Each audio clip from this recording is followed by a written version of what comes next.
जय हिंद। आप सभी का बहुत-बहुत स्वागत है। आज हम लोग क्लास 8 का नागरिक शास्त्र, सामाजिक एवं राजनीतिक व्यवस्था 3 कक्षा 8 के लिए ये अध्याय 7 सामाजिक समस्याएँ के सभी अभ्यास प्रश्नों को इस वीडियो में देखेंगे और अच्छे से हम लोग चित्रों के माध्यम से बहुत अच्छे से समझेंगे। और जो भी इस चैनल पे नए हैं, आप लोग ज़रूर से इस चैनल को सब्सक्राइब कर लेंगे, क्योंकि यहाँ पे आपको 6 से लेके 12 क्लास तक का और बहुत सारे कंपटीशन का भी आपको यहाँ पे वीडियो मिलता रहता है। एमए क्लास तक का भी नोट्स आपको यहाँ पे मिलेगा। तो आप लोग ज़रूर से इस चैनल को सब्सक्राइब कर लेंगे। हर दिन यहाँ पे जीके मिलता है। तो चलिए देखते हैं अध्याय सामाजिक समस्याएं के अभ्यास प्रश्नों। आइए जानें। पहला है रिक्त स्थानों की पूर्ति कीजिए। पहला प्रश्न, मानव एक रिक्त स्थान प्राणी है। तो यहाँ पे आपका भराएगा सामाजिक। ठीक है, देखिए मानव एक सामाजिक प्राणी है। कहने का मतलब, देखिए समाज में बहुत सारे समुदाय के लोग जो होते हैं वो मिलजुल कर रहते हैं और एक दूसरे के साथ सामाजिक संबंध बनाते हैं। ठीक है, और सब एक दूसरे पर निर्भर होते हैं। जैसे कि कोई भी जाति का हो, वो लोहार से सामान लेता है लोहा का, ठीक है, सुनार से लेता है, बढ़ई से उस लेता है। कहने का मतलब हर किसी से किसान वर्ग अलग हो गया, तो सबका अपना अपना काम होता है। ब्राह्मण होते हैं पूजा पाठ करने के लिए। उस तरह से मानव जो है एक सामाजिक प्राणी है और हर कोई एक दूसरे पे आश्रित है। अगला 2 नंबर, व्यक्ति और समाज का रिक्त स्थान संबंध है। तो यहाँ पे आपका भराएगा अन्योन्य श्रय। फिर से देखिए, व्यक्ति और समाज का अन्योन्याश्रय संबंध है। अन्योन्याश्रय का अर्थ होता है एक दूसरे पर आश्रित होना, एक दूसरे पर निर्भर होना। यहाँ पे जैसे आप चित्र में देख सकते हैं कि मैंने हर कोई एक दूसरे से, हर चीज़ एक दूसरे से जुड़ा हुआ है। ठीक है, जुड़ा हुआ कहने का मतलब हमको उनकी आवश्यकता होती है। अगला तीसरा है, बाल विवाह सामाजिक रिक्त स्थान है। तो यहाँ पे आपका भराएगा कुरीति। फिर से देखिए, बाल विवाह सामाजिक कुरीति है। ठीक है, कुरीति का अर्थ क्या होता है कि ये एक सामाजिक बुराई है जो कि बहुत ही गलत होता है। ठीक है, और इसकी कुरीति को रोकने के लिए सरकार बहुत सारे कानून भी बनाती है। जैसे कि उदाहरण के लिए बाल विवाह, दहेज प्रथा, जाति व्यवस्था, ठीक है, या धर्म के लिए संघर्ष करना, ये सब कुरीति में आता है। ठीक है, और इसके लिए सरकार बहुत सारे कानून भी बना के रखी है जो हर किसी को जानना चाहिए। यहाँ आप चित्रों के माध्यम से देख सकते हैं कि बाल विवाह हो रहा है, देखिए, या फिर इस तरह से कम उम्र की लड़की को बहुत ज़्यादा अधेड़ उम्र के पुरुष के साथ विवाह कर दिया जाता है, जो कि सरासर गलत है। 4 नंबर, कानूनन लड़के और लड़कियों के विवाह की आयु क्रमशः रिक्त स्थान वर्ष है। तो यहाँ पे आपका भराएगा 21 और 18। लड़कों के लिए 21 साल और लड़कियों के लिए 18 वर्ष। इससे पहले अगर यदि शादी करते हैं तो वो बाल विवाह कहलाएगा, जो कि कानूनन अपराध है। यानी कि अगर किसी को शादी करना है तो लड़का 21 साल से ऊपर होना चाहिए और लड़की को 18 साल से ऊपर का होना चाहिए, तभी वो विवाह बंधन में बन सकते हैं। अगला 5 नंबर, संविधान के अनुसार रिक्त स्थान से कम उम्र के बच्चों से बाल मजदूरी कराना दंडनीय है। तो यहाँ पे आपका रिक्त स्थान पे भराएगा 14 साल। ठीक है, फिर से देखिए, संविधान के अनुसार 14 साल से कम उम्र के बच्चों से बाल मजदूरी कराना दंडनीय है। हमारी सरकार भी 14 साल तक के बच्चों को निःशुल्क शिक्षा देती है। ठीक है, सरकारी स्कूल में आप पूरी तरह से निःशुल्क आप शिक्षा ले सकते हैं। सारा चीज़ का व्यवस्था आपको मिलता है, कॉपी किताब, ड्रेस, शिक्षक, हर चीज़, साइकिल, स्टाइपेंड वगैरह सब कुछ मिलता है। तो हर बच्चा को पढ़ाई करना चाहिए 14 साल तक, यानी कि कम से कम 8 क्लास तक का जो पढ़ाई है उसमें कोई खर्चा नहीं आता है। और जो भी पढ़ा लिखा हुआ आदमी होता है वो हर काम को बेहतर ढंग से करता है, इसलिए पहले पढ़ाई, उसके बाद ही काम करना चाहिए। दूसरा प्रश्न है, निम्न प्रश्नों के उत्तर दीजिए। इसमें पहला प्रश्न, बाल विवाह अधिनियम 2006 में क्या प्रावधान हैं? तो उत्तर देखिए, इस अधिनियम के तहत 18 साल से कम उम्र की लड़की या 21 साल से कम उम्र कि लड़के के विवाह को बाल विवाह माना जाता है। सही है। बाल विवाह को दंडनीय अपराध माना गया है। बाल विवाह करने वाले या संपन्न कराने वाले को 2 साल तक की जेल या 1 लाख रुपये तक का जुर्माना या दोनों हो सकते हैं। ठीक है। तो बाल विवाह बिल्कुल भी नहीं करवाना है और जानबूझ के यहाँ पे शरीक भी नहीं होना चाहिए। अगला प्रश्न है, नशाखोरी के दुष्प्रभावों को लिखिए। उत्तर है, नशाखोरी के दुष्प्रभाव, पहला एकाग्रता में कमी, दूसरा है स्मरण शक्ति में कमी, तीसरा स्वयं पर नियंत्रण कम होना, चौथा है स्वच्छता में कमी, पांचवा शरीर का वजन कम होना, छठा स्वास्थ्य संबंधी समस्याएं, सातवां आपराधिक प्रवृत्ति का जन्म। ठीक है, ये सब नशाखोरी, नशा करने से आपको ये सारी दुष्परिणाम आना झेलना पड़ता है और ये सारी समस्याओं से लोग ग्रसित हो जाते हैं। तो यथासंभव या फिर ये प्रण करना चाहिए हर किसी को कि नशा से वो दूर ही रहे, क्योंकि नशा करने वाले के साथ साथ उसका परिवार भी तबाह हो जाता है। अगला है 3 नंबर, मानव तस्करी के क्या क्या तरीके हैं। तो उत्तर देखिए, मानव तस्करी के तरीके, पहला है प्रलोभन देकर यानी कि लालच देकर, दूसरा है धमकी देकर मैंने डरा के, तीसरा है अपहरण करके, ठीक है, मतलब किसी को उठा ले जाते हैं, चौथा है धोखे से, और पांचवा है जबरन या बल प्रयोग करके, जबरदस्ती या बल प्रयोग करके। ये सब मानव तस्करी का ही रूप है। ठीक है। और लोग कहीं बेच देते हैं या उसका शरीर का कोई अंग निकाल देते हैं। ठीक है, या फिर उसको हाथ पांव काट के भीख मंगवाते हैं। तो माने किसी के साथ जोर जबरदस्ती करवाते हैं या करते हैं, तो ये सब मानव तस्करी के अंतर्गत ही आता है।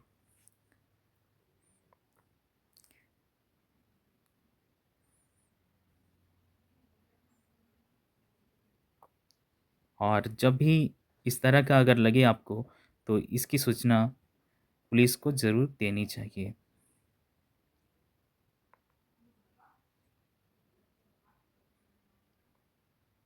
यहाँ चित्रों में देख सकते हैं कि किस तरह का मानव तस्करी होता है। इसको यहाँ पे चित्र के माध्यम से दिखाया गया है।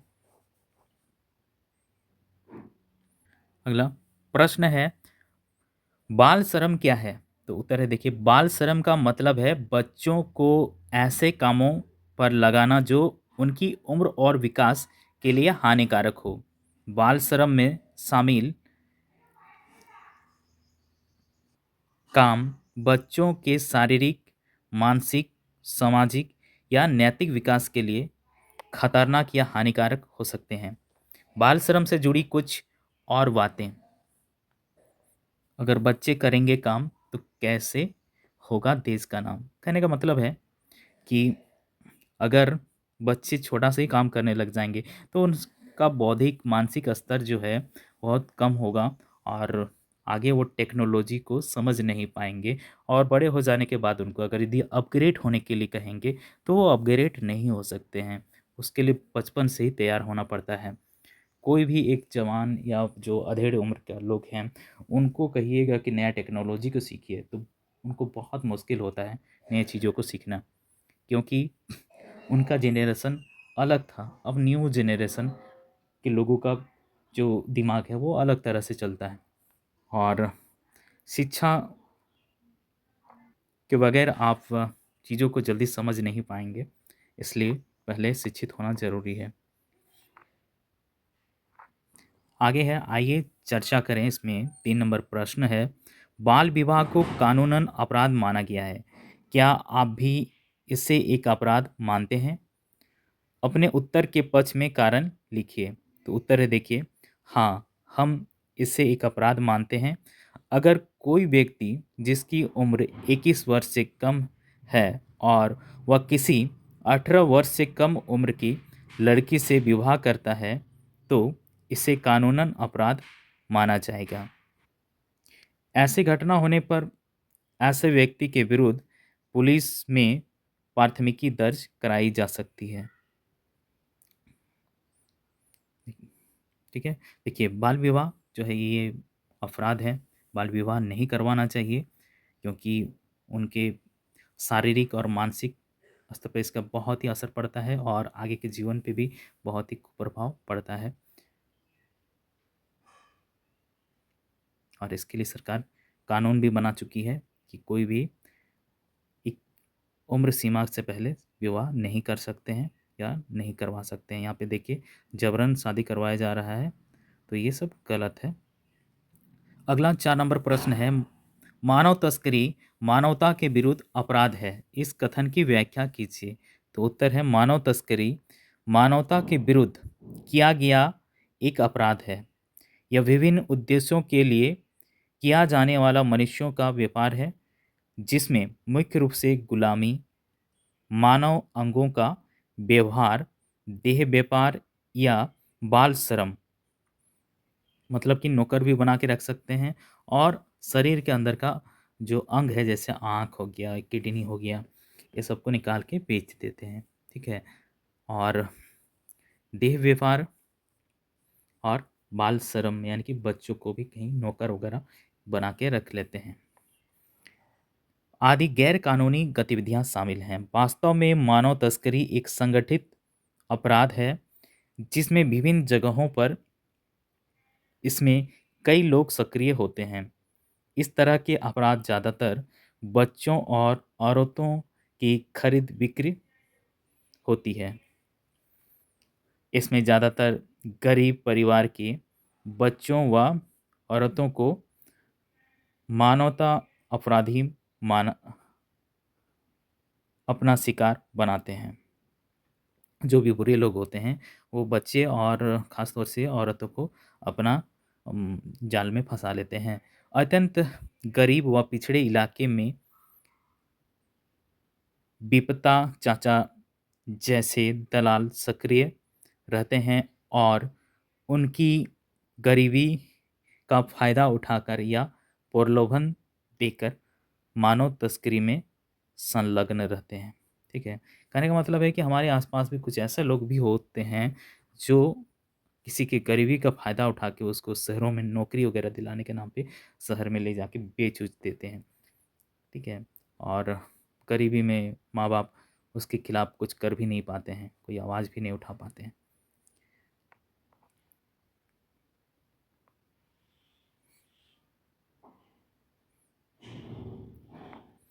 अगला प्रश्न है 5 नंबर प्रश्न, बाल श्रम को दूर करने के लिए कोई 3 सुझाव दीजिए। तो उत्तर है, बाल श्रम को दूर करने के लिए 3 सुझाव निम्न हैं।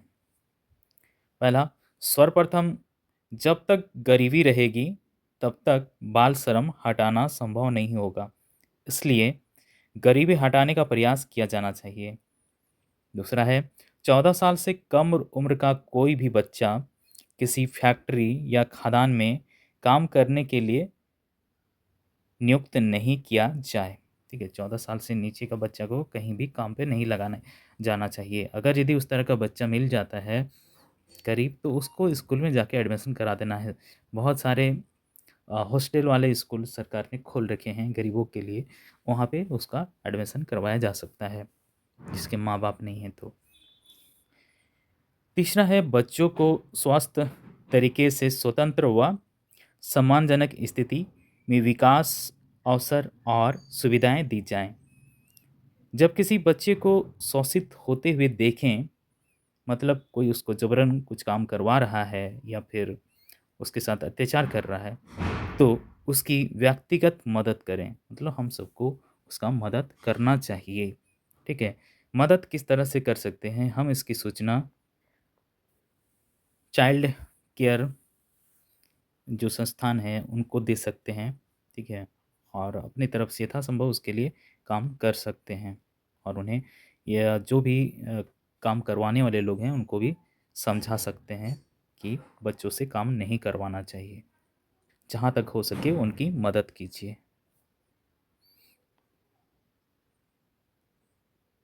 यहाँ देख सकते हैं ये फ़ोटो जो है बहुत ही दुखद और दयनीय स्थिति को दर्शा रहा है। आगे है, आइए करके देखें। प्रश्न 6, प्रश्न है, अपने आसपास के क्षेत्र में कोई 3 उदाहरण खोजिए जहां बाल श्रम करवाया जा रहा है। बाल श्रम के कारणों का पता लगाइए। तो ये सब आप लोग को पता करना है। तो यहाँ पे देखिए उत्तर। हमारे आसपास के क्षेत्र में बाल श्रम के कुछ उदाहरण हैं, जैसे कि सड़कों पर चीज़ें बेचना, ठीक है? जैसे कि बहुत सारे बच्चे जो होते हैं, कई बार गरीबी के कारण सड़क के किनारे कुछ-कुछ चीज़ बेचते हैं, जैसे कि आम, अमरूद या जो भी होता है, जो घरेलू चीज़ें हैं, वो सबको भी वो लोग बेचते हैं, फल, सब्ज़ी, फूल वगैरह। दूसरा है, पटाखों के कारखानों में काम करना। तीसरा है, कृषि में काम करना, माने खेतों पे काम करना। बहुत सारे बच्चे जो होते हैं खेतों का काम करते हैं और स्कूल भी नहीं आते हैं, तो ये भी गलत बात है। बच्चों को सिर्फ़ पढ़ाई करना चाहिए, खेलना-कूदना चाहिए, खेतों के काम पे नहीं लगाना चाहिए। खेती का काम जो है मम्मी-पापा के काम होता है, और जब बच्चे बड़े हो जाएँगे तो वो काम कर सकते हैं। लेकिन 14 साल से कम उम्र के बच्चों को बिल्कुल भी काम नहीं करना चाहिए।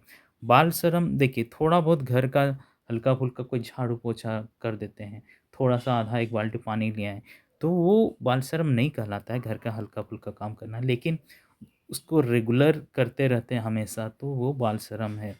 पढ़ाई अगर यदि बाधित होता है, स्कूल नहीं जाते हैं और आप काम करते हैं, तो वो बाल श्रम में आएगा।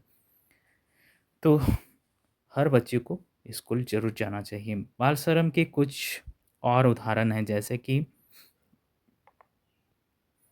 बक्से बनाना, जूते पॉलिश करना, धनिया बेचना, स्टोरों के उत्पादों को भंडारण करना, माने कोई भी दुकान है उसके सामान का भंडार जमा करते हैं, साफ-सफाई करना।